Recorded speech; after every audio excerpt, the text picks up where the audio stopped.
MC. You might want to repeat that. That's okay. Thank you. Jeff just put on the thing that he's recording this meeting for us. I'm so grateful he's doing that. But if you don't want to be in the recording, just take your video, stop your video, and you'll be able to hear everything. And you won't have to be seen if that's not something you want to happen for you.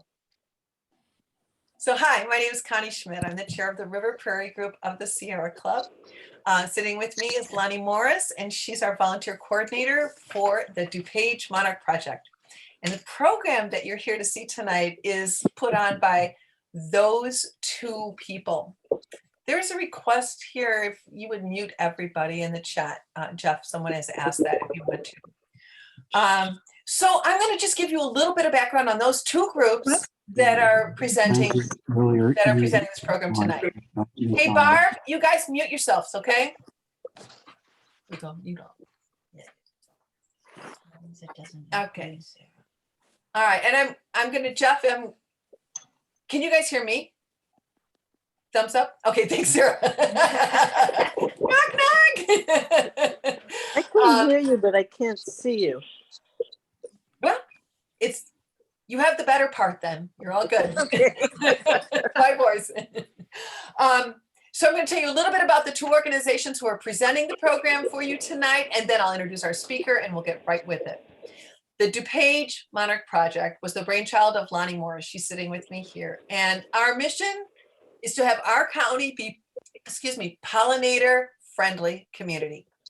One of the ways we do that is we encourage municipalities and park districts to sign a resolution through their government agencies and take care of their properties in a pollinator-friendly way. And I'll get into what that means in a few seconds. We also have programs like this to spread the word. And there's things you can do just as an individual. If you love pollinators and you want to do something, here's some ideas. Your own garden is essential in being a bit of a way station for any pollinators that are traveling through. So plant natives. You can delay mowing of your front or back, especially your backyard. We don't want you getting in trouble with anybody, but delay your mowing. And that allows those early wakeners to have something to munch on when they first arrive on the scene in the spring. Plant milkweed, and not just milkweed, you need to plant nectar plants too, so that they can load up on fuel as they get ready to head south or north, whichever way the migration is heading. Avoid herbicides. And avoid plants that have been treated from nurseries with herbicides. And it's not only important to plant your garden, this is the hard part for all of us, especially if we're working with another group. We have to maintain those gardens over the next year and succeeding years so that they are going to maintain what we originally put in them. So that's what you can do as an individual. You can also step up your activism. You can become a community scientist. And one opportunity we have is DuPage Monarch Project, along with the Forest Preserve District of DuPage, is having a bio blitz in August. And it's August 22nd to 28th. We'll have lots of information coming out on our Facebook, on our website, and the Forest Preserve will also. But there's an app you can put in your phone called iNaturalist. Take a picture of what you see, and it uploads, and we collect all the observations from a certain geographic area, and it gives a lot of citizen science information. It's a helpful thing. We are always looking for help in a myriad of ways with Illinois, with the DuPage Monarch Project. I'm going to have Lonnie put her email in the chat right now, and I will also tell you, you can go to DuPage Monarch Project website, and there's a way to connect with us there, and you will be like, oh my God, look at this website. There are resources for planting. There are resources for anything you might want to do. Articles and our 4 annual reports that we've already done in the last 4 years are listed there, and they are fabulous. A compilation of what municipalities and park districts have done in DuPage County to help promote pollinator habitats. So I started to say you could help us where we do if you're an educator and you want to present, we will help train you to do that. We're constantly looking for help with writing things. If you like to sit alone in front of your computer and just write, we would love to have more writers to help with some things. If you're an artist, consider pollinator art and we'll help connect you with opportunities. So anyway, you spread the word by sharing your gifts. You can spread it with us, you can spread it individually. And my parting word that we always like to tell people from DuPage Monarch Project is get outside, grab a young'un and go outside and just help others appreciate the beauty of nature in our communities. So that's DuPage Monarch Project. And now I'll tell you real briefly about the River Prairie Group. That is the local Sierra Club group. So Sierra Club is a giant, million people, lots and lots of people. National organization, grassroots, volunteers help decide and determine what's going to happen with Sierra Club. Within the nation, there are 64 chapters. California manages to have a bunch of chapters. That's why there's more than 50. Illinois is the Illinois chapter, our boundaries of Illinois. And within Illinois, we have 14 groups. The River Prairie Group is DuPage County. And that's the group that's doing this presentation today with DuPage Monarch Project. In the River Prairie Group, oh my goodness, you can have an opportunity to do whatever you want. The standard original Sierra Club thing was to have outings.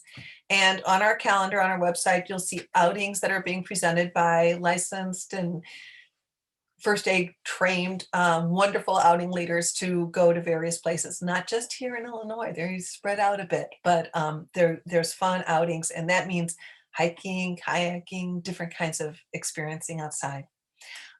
We also have programs like this educational program we're doing tonight. We do water monitoring of the 3 major rivers and a couple stream and pond tributaries, and we look for the water quality. And so we do that on a monthly basis. Our water quality data is on our website. You're welcome to look at that. Let's see, we have a restoration team. Bruce Blake is he's not with us tonight, but he is a registered steward for a little area in Churchill Wood called the Glacial Ridge Forest Preserve. And his next work day is on April 23rd. I hope somebody knows what April 23rd is. It's Earth Day. 9 o'clock in the morning, they'll be doing a cleanup at Glacial Ridge, and you can sign up through the Forest Preserve. It's their property, so he works through them, but he also is part of our board and helps with that activity, and we share it with our members. Oh my gosh, we, of course, DuPage Monarch Project.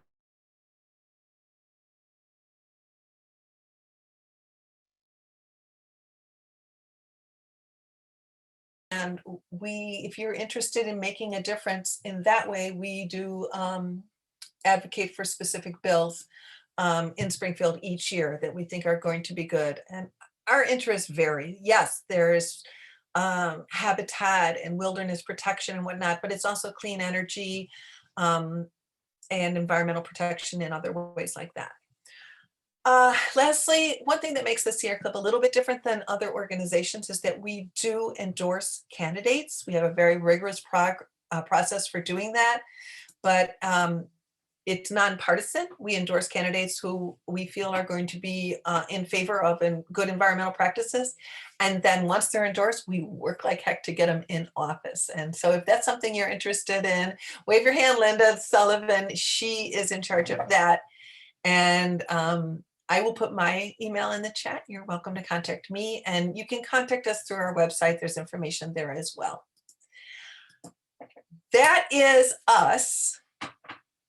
Now is why you're here. I want to introduce our speaker. I am so happy that Lonnie Morris read this book and had this brainstorm to ask Sara Dykman to join us. This book is behind me, but it's too small, so I'm going to bring it forward.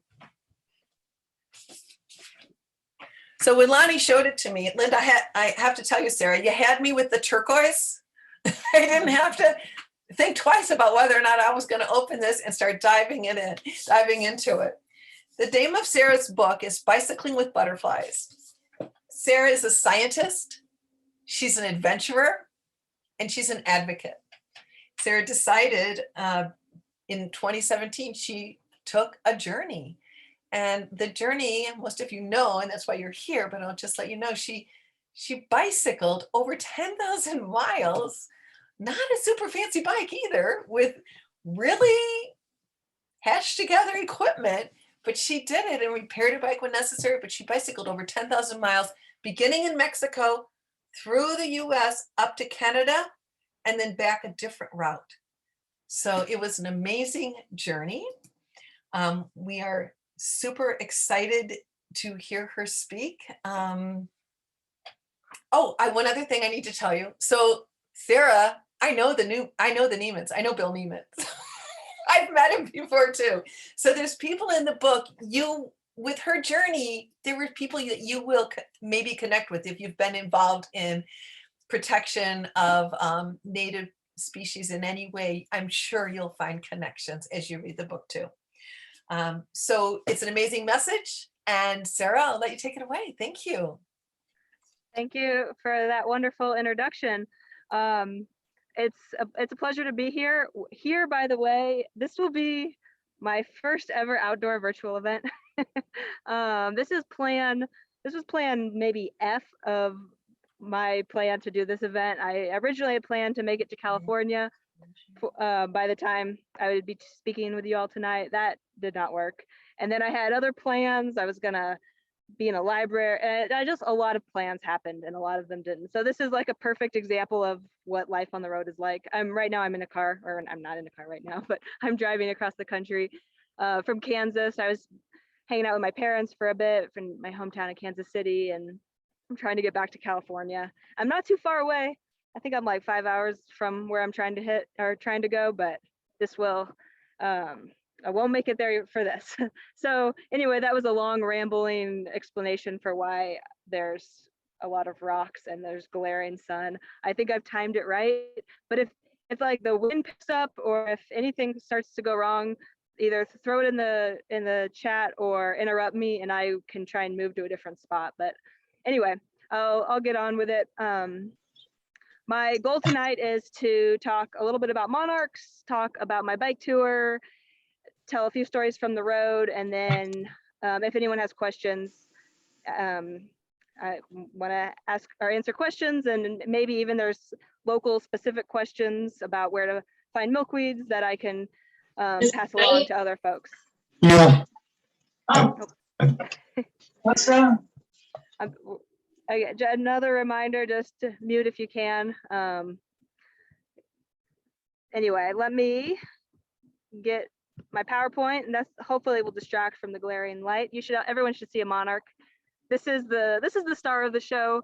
This was one of the monarchs I saw on my bike tour, and like Connie said in the introduction, my goal of my bike tour was to bike the route of the monarch migration and to be their voice. So I heard a plug in there to endorse candidates and to vote on behalf of monarchs and other creatures. That's such an important message. And monarchs can't vote, but wow, what would the world be like if they could?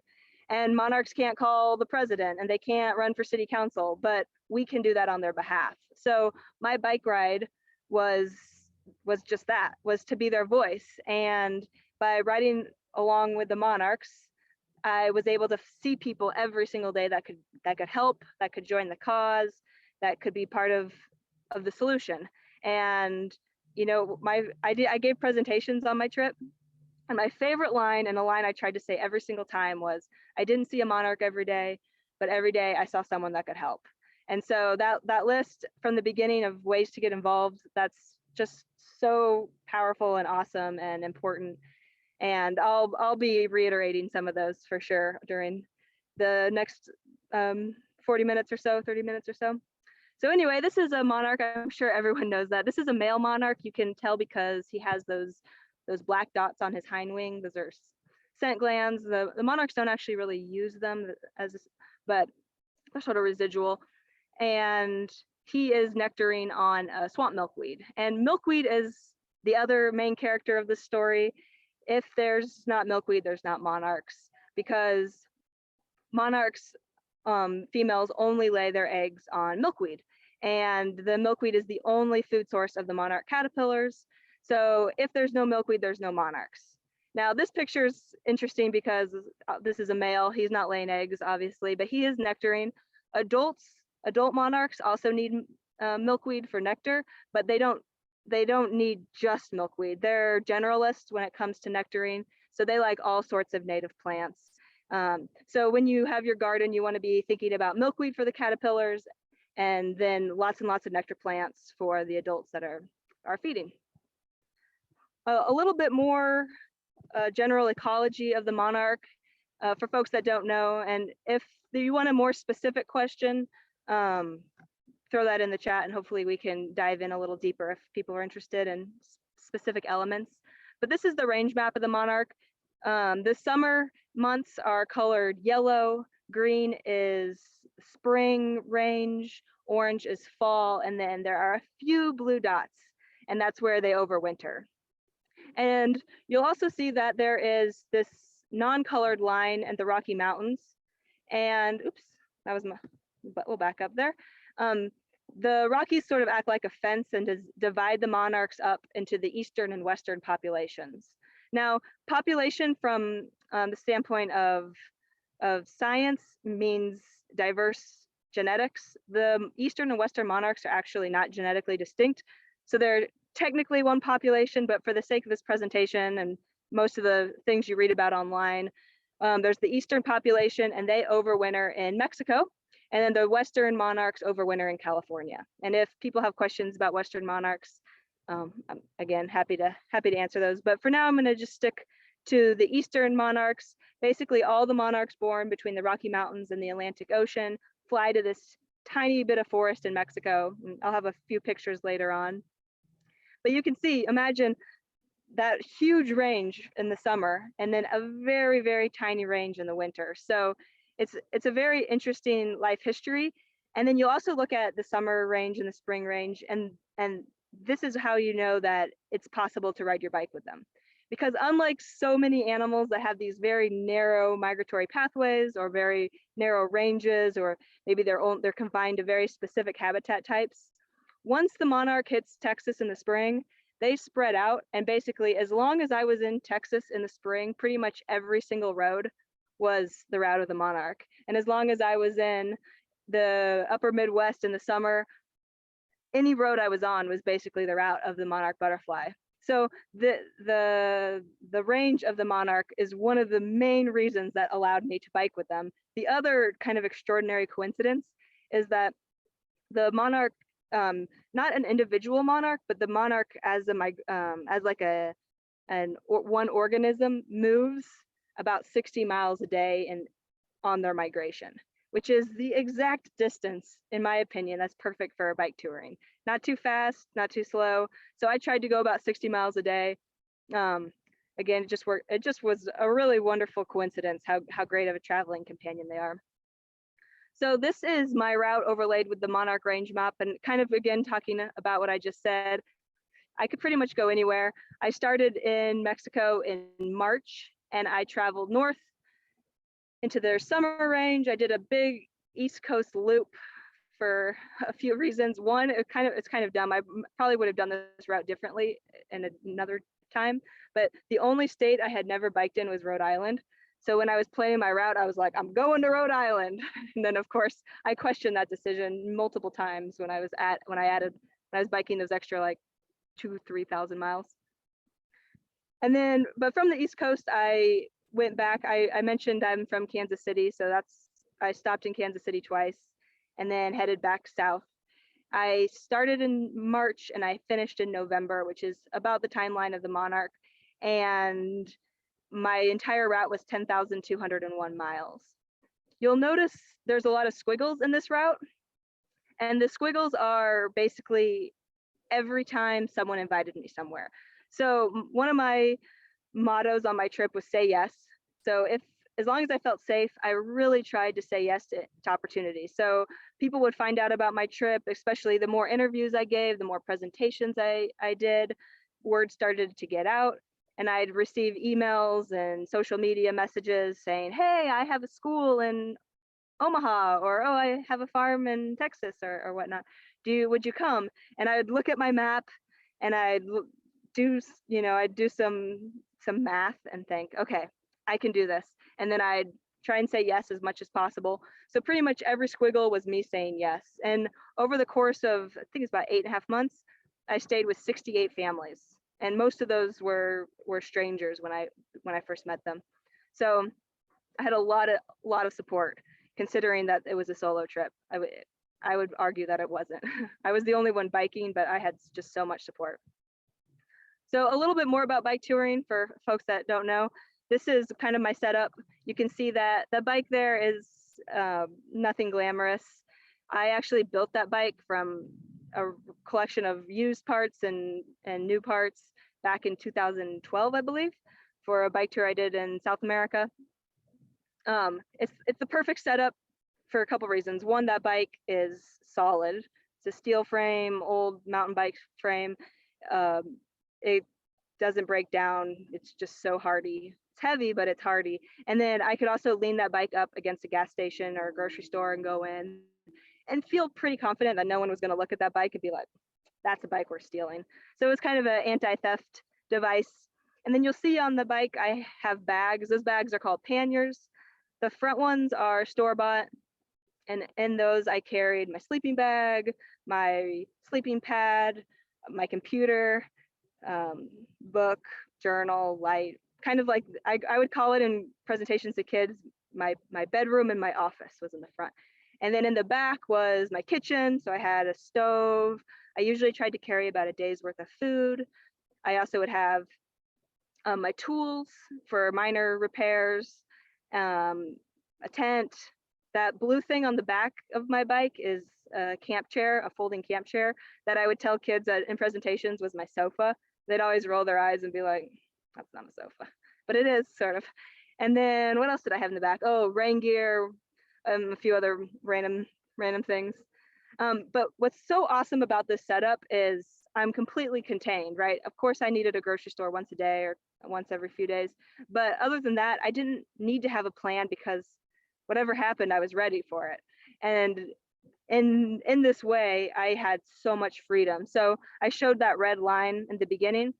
That red line was like a general idea. I was like, I want to go to Rhode Island. How I'm going to get there, I didn't have a plan. It didn't really matter to me. I just bike about 60 miles and then stop. So because of this setup, I was able I just stop and camp and cook when I was hungry, camp when I was tired. This is like the most classic camp spot on my trip. I did only stealth camping. I never once paid to camp. So my tent is hidden in behind the trees there, and then there's the car going by. This is a highway in Texas, and I did this for a couple reasons. One, doing it this way, I never had to plan anything. So I never had to race to get somewhere, race or choose my route specifically to get to a certain spot. I also didn't have to spend any money. So I lived very, very cheaply on my trip. And then third, this is like calling to attention the most important thing monarchs need, which is habitat. And I am trying to give a human perspective to this migration. So here I am biking 10,000 miles, and every single night at about this time when the sun's starting to set, I'm looking around, I'm thinking, where am I going to sleep? And the monarchs are doing the same thing. And there were nights where it was perfectly obvious. It was like, yes, that spot right there. And then there was other nights where I'd bike for 2 or 3 extra hours and be tired and frustrated and hungry, and there just wouldn't be what I needed. And I think if we can start to see the planet through the eyes of a monarch, if we can start to see that there are nights where they could fly for 20 miles and not find habitat, and if we could start to feel what that must be like, well, I think we would start to change. And that's what we need to do, is we need to change, because a monarch we won't have monarchs if we only protect their habitat in Mexico and if we only protect their summer habitat in the upper Midwest. We need to protect literally every single place in between.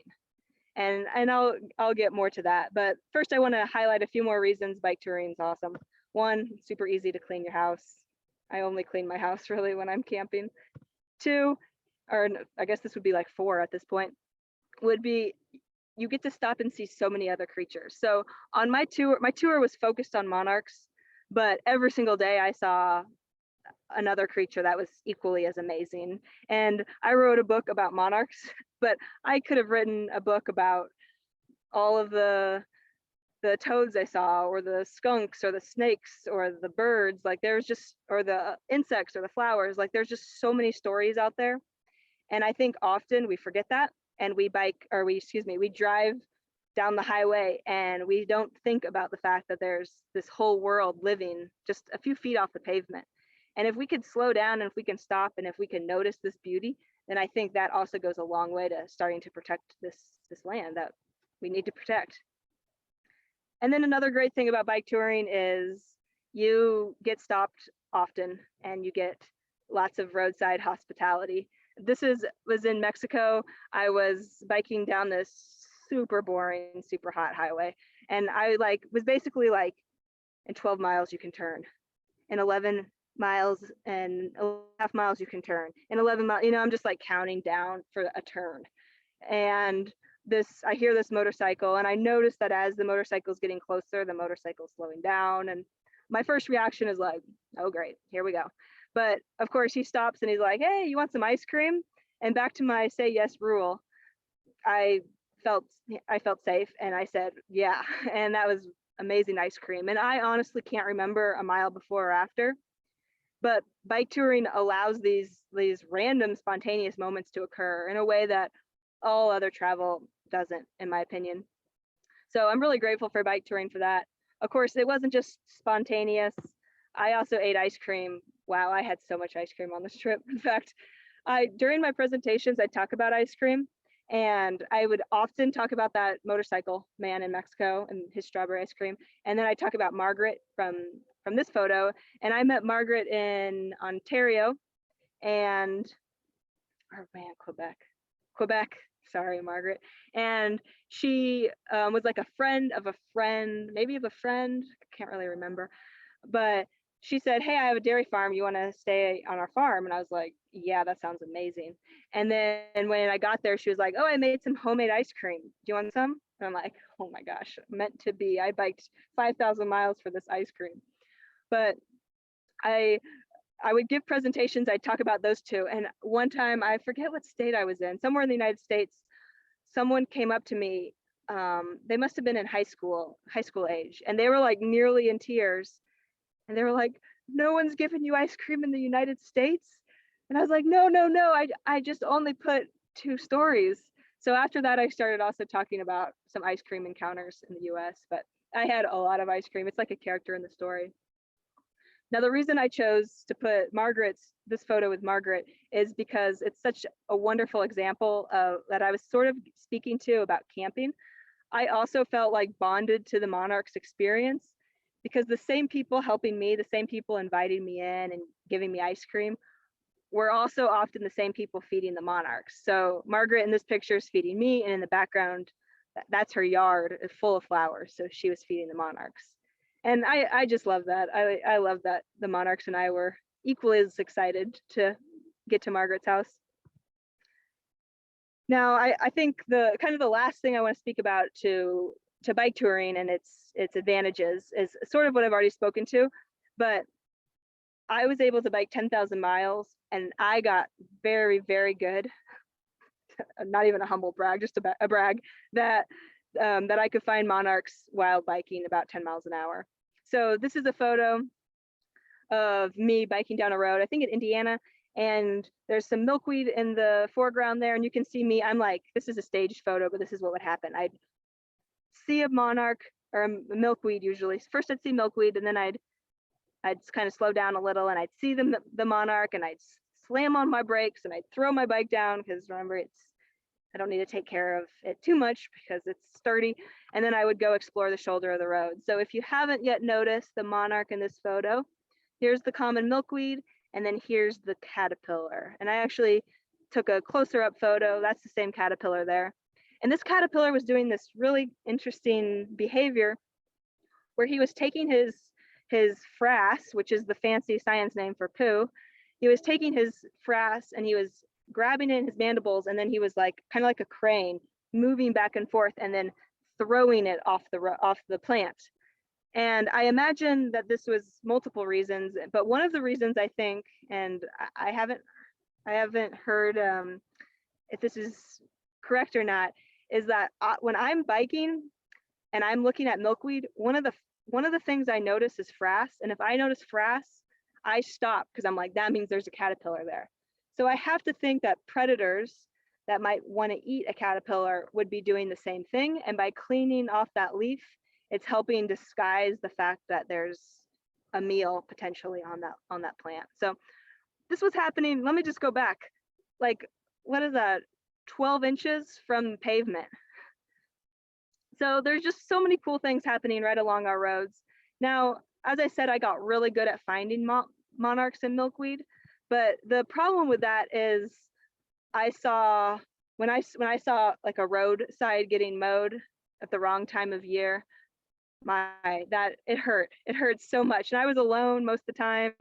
So I'm biking down the road.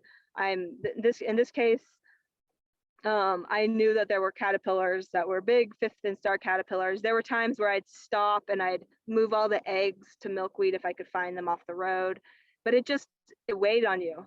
And the monarchs were my friends at this point, right? Like, I have a deep love for them.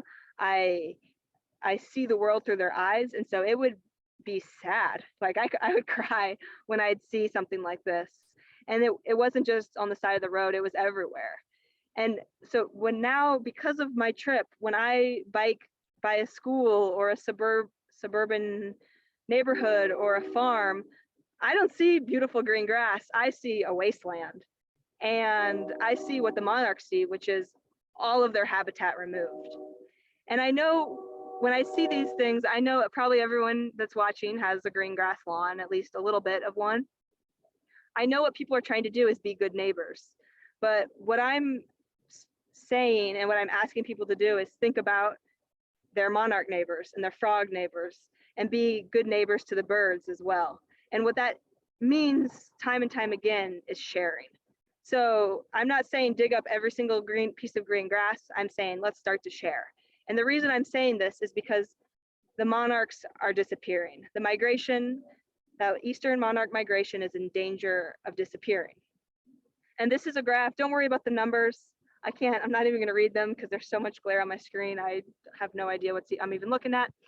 All you need to know and all you need to see, a lot of you have already seen this, is kind of squint and see the trajectory. So all wild populations have ups and downs, good years and bad years. That's normal. But what's not normal is the trend. And you can see that trend is going down, and down eventually goes to zero, to extinction. And it's not extinction of the monarch. There's monarchs in New Zealand and Spain. There's monarchs in California, as we know. But it's this multi-generational, multinational migration that's in danger. And the main reason for this is habitat loss. So if you think about it, let's say, I'm going to use very basic numbers. There have been years where there have certainly been billions of monarchs. Even if there was only millions of monarchs, half of those are females. And each female is going to try and lay around 500 eggs, 200 to 500 eggs in the wild. And she doesn't want to lay all of those eggs on one milkweed, because if she did that, that's called egg dumping. When those eggs hatch, they look around for milkweed, they eat what they have, and then they're eating machines. And they would gobble up, a bunch of monarchs on one milkweed would gobble that milkweed up, and it would be gone within days. So what the females do is they will lay one egg per plant, ideally. And that way, when the egg hatches, wow, look at this, a buffet that grows in time with the monarch. It's perfect. So if we have even just 1 million monarchs and half of those are females, and then each of those females need 500 milkweed, you can start to see how many milkweeds we need. We don't need thousands or millions. We need billions of milkweed. And there used to be that. But again, go on a drive, go anywhere and see how much of the land is no longer space for monarchs. And you'll start to see why the migration is in danger. Before I move on, I just want to call to attention one other thing here. There's the line on this graph. That line, that dotted green line, is where scientists believe the population would be sustainable. And you can see that we haven't hit that. And so basically what that means is there could be an extreme storm in the winter or a bad year in the summer, and there's not enough monarchs to pad those extreme events. And those extreme events are getting more and more intense because of climate change. So when we go out to vote, we need to think about these things, and we need to really, really push for climate measures, because without stabilizing our climate, I mean, there's just no chance. So we really need to get things in focus and order. Now, I said all that, and it could be overwhelming. And what I loved about the list Connie said at the beginning was the one way to combat that despair that often comes from talking about climate change or habitat loss or the monarch's fate is to just get out there and do something, be part of the solution. I don't know, I wish I'd counted. I probably heard, I don't know, twice a day from people that they'd say, when I was a kid, we used to see lots of monarchs. And I always just used to be like, or I still am, what are you doing so that the next generation can see them? And quite honestly, a lot of the time I just got angry. I got angry that people had this beautiful experience, seeing monarchs in the fields, seeing lots of monarchs in the trees in the fall, and then kind of just, I mean, quite frankly, destroying it. And now I don't get to see that.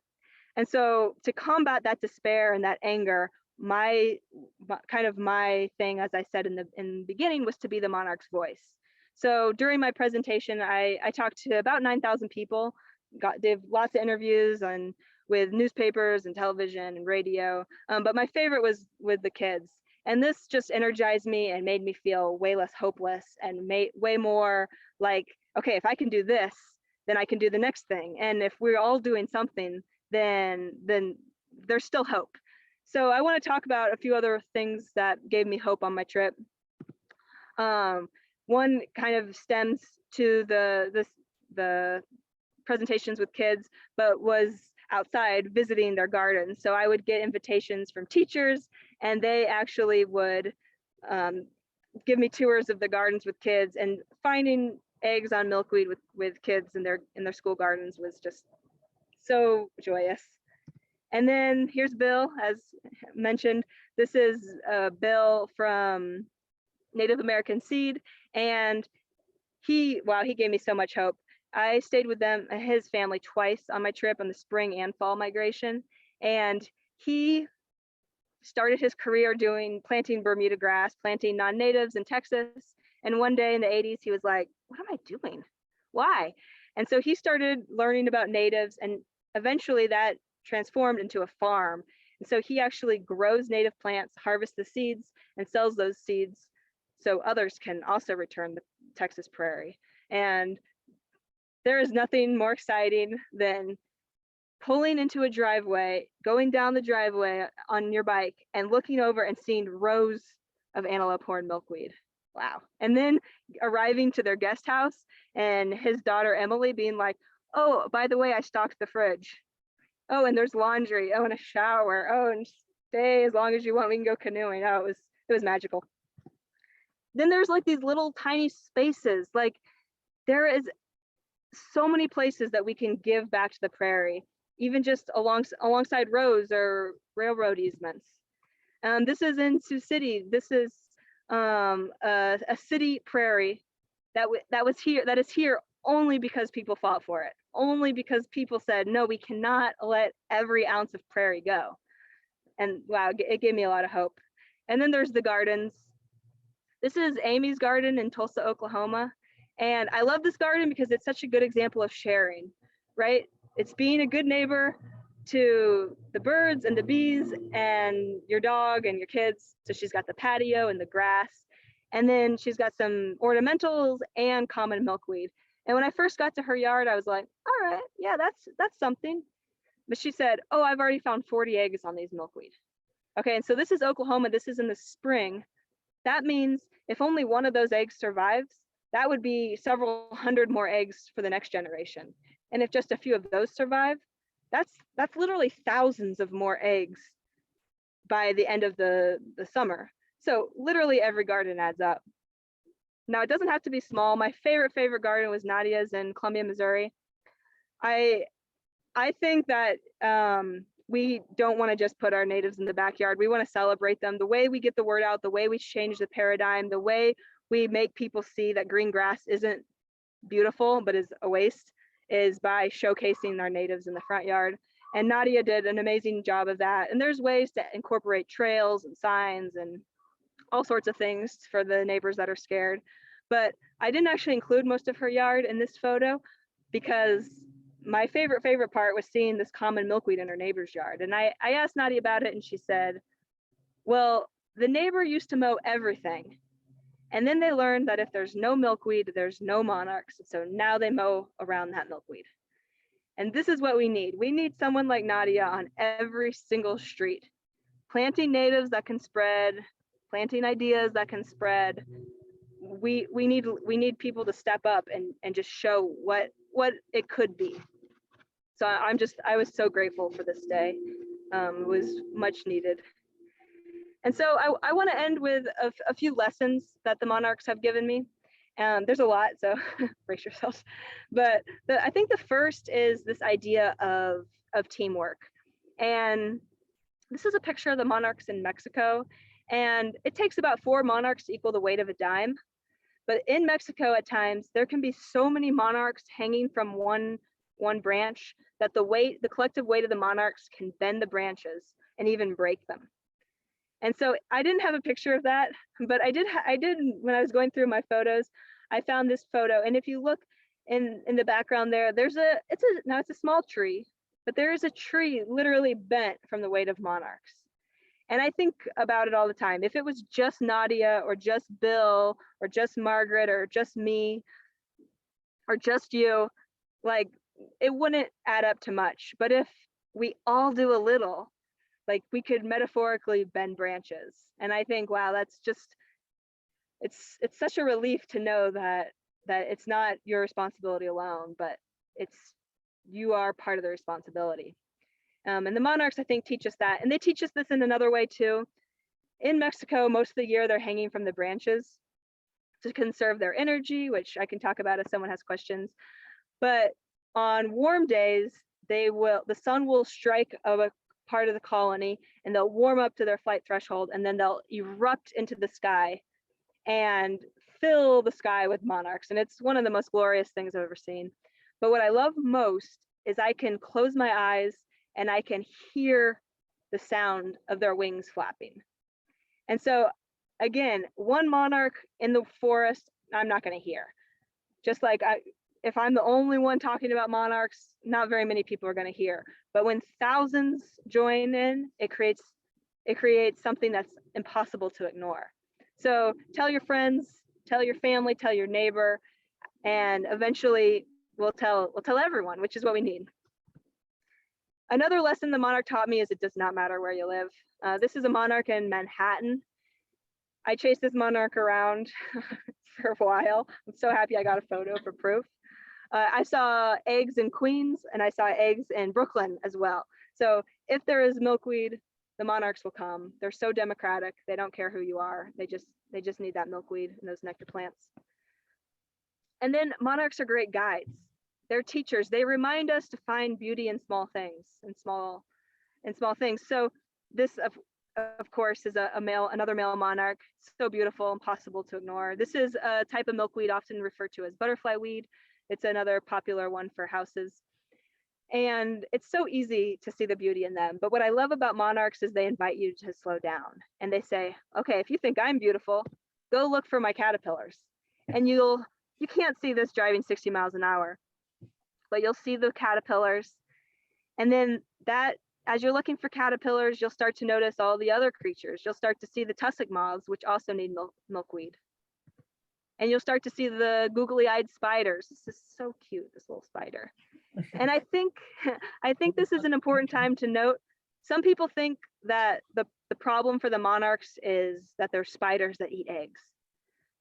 But that's, in my opinion, that's not true. If we had enough milkweed, then there would be enough milkweed for lots and lots of eggs so that lots and lots of them could get eaten by spiders, which then get eaten by birds.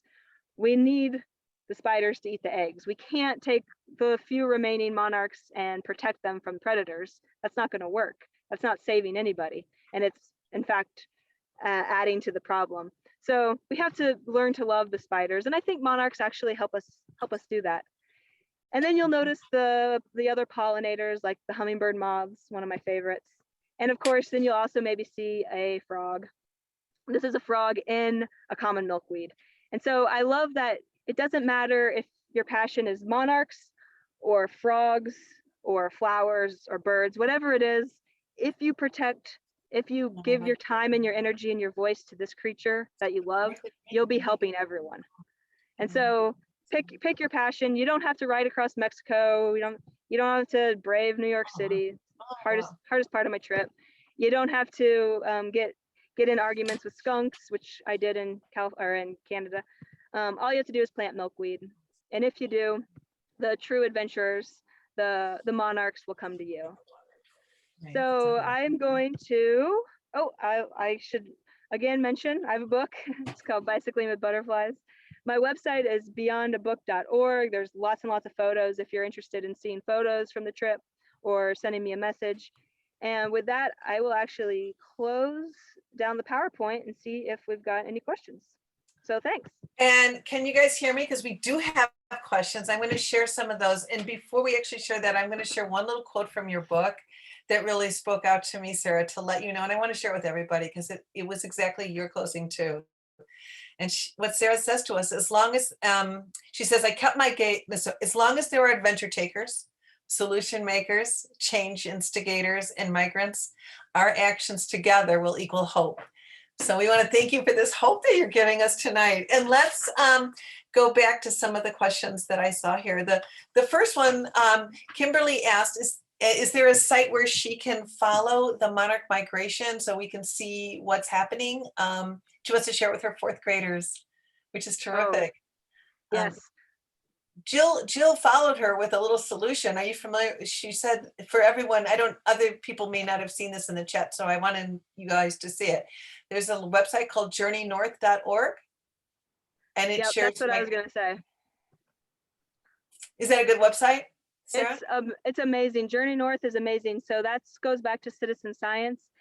Everyone can be part of it. You actually will start you're observing life, and they have you submit the first monarch you see of the season, which helps note the northern and southern progress of the migration, as well as the first milkweed that you've seen. They've moved on to also just include monarchs in general all season. But Journey North is amazing. It's great not just for citizen science and for tracking, but they have so many great resources for teachers, lots and lots of really good lessons, and it's in such a really articulate, just perfect way of explaining things. I've learned a lot from Journey North. Another great website for just information while we're on the subject is Monarch Joint Venture. Again, they also just have a plethora of information that's just really designed well, and it's readable for kids of all ages.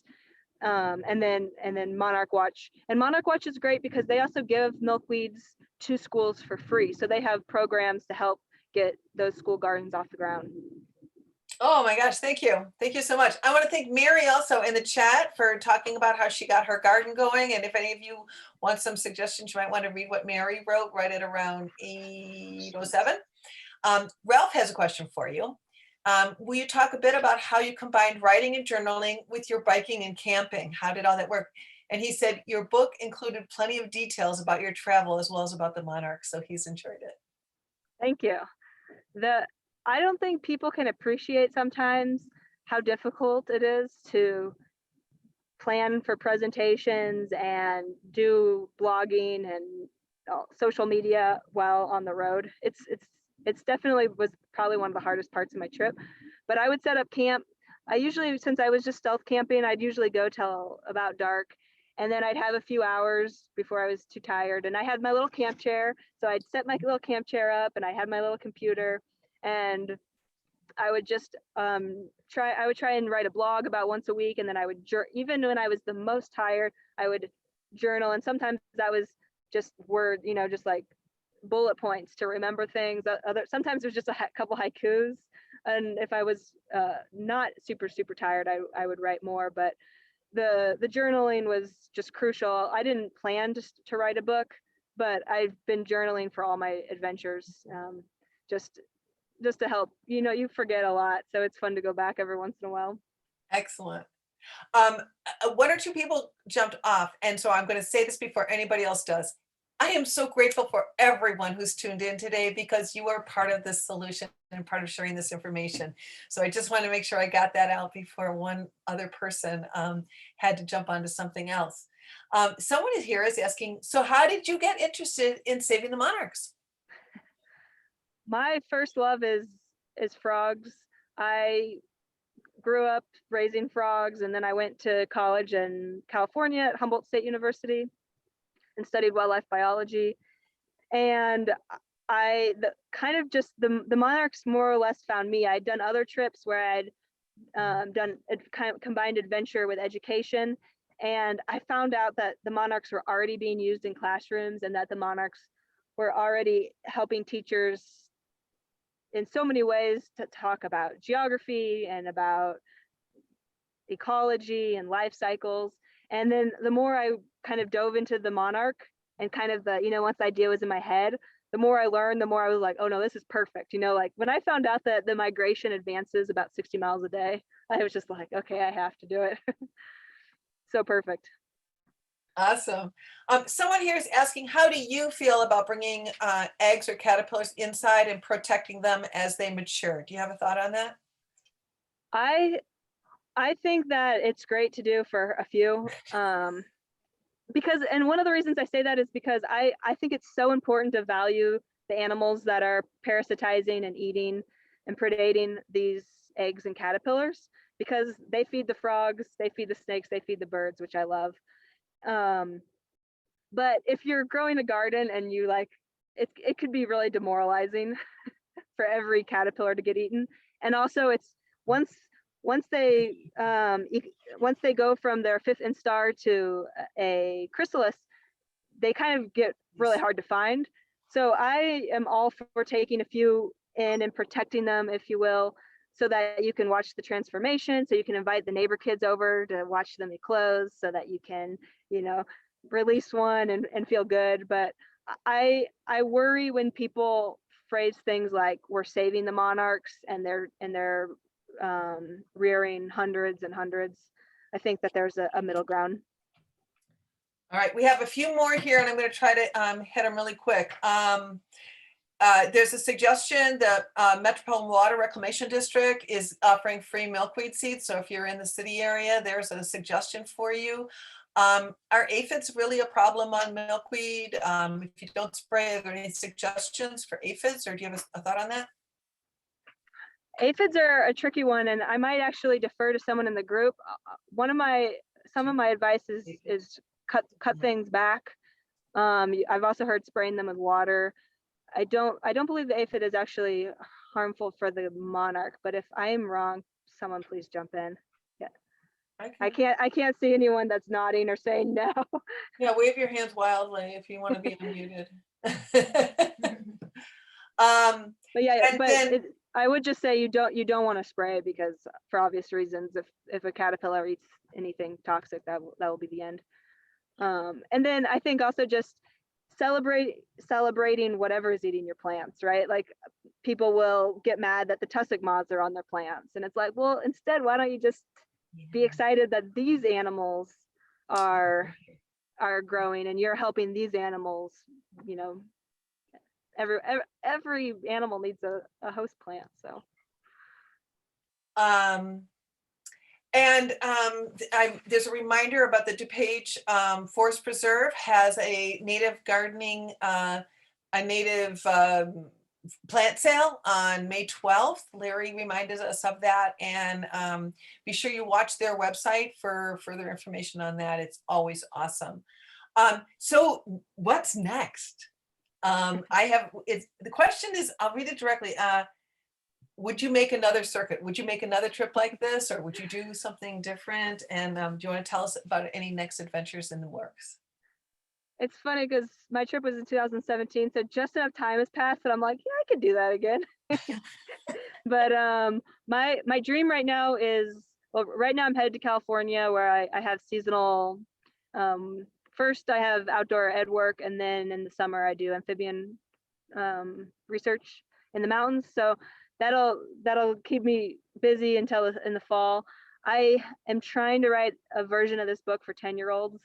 They were who I wanted to talk to on my tour, but life got in the way, and I wrote in a book that's more for adults. But I'm working on that, and I would love and be willing and ready when that book is out to do maybe not a loop, but I'm committed to go Mexico to Canada once at least. Oh my God, you're so amazing. I don't know if you were seeing the chat, Sarah. There are accolades up and down the chat. People loved it. And I want to invite anyone Great. who wants to take yourself off of, put your camera on and wave to us if you like to. I have one final question. When did you decide to write your book? On other tours and other adventures, people say, "Are you going to write a book?" And I'd always say, "Are you going to buy it?" And I didn't have a lot of interest. I felt like there's a lot of adventure books out there already. And then about halfway through my tour, I realized that I wanted my voice to be louder, and I wanted to reach more people, and that what I was seeing was important to tell as many people as I could. So about halfway through, I said, I'm going to write a book. And unlike a lot of adventure books, I really tried to make this, it's only half adventure. My tour is really just a vessel to tell the story of the monarch and to talk about why we should care. So it was therapy in a lot of ways. I kind of finished up kind of angry at what I'd seen. So I liked that I could write and I could articulate my anger, and then I could also articulate why I hadn't given up, and why finding hope and finding so much support from people doing something was and is critical to our well-being and the monarchs as well. Yeah.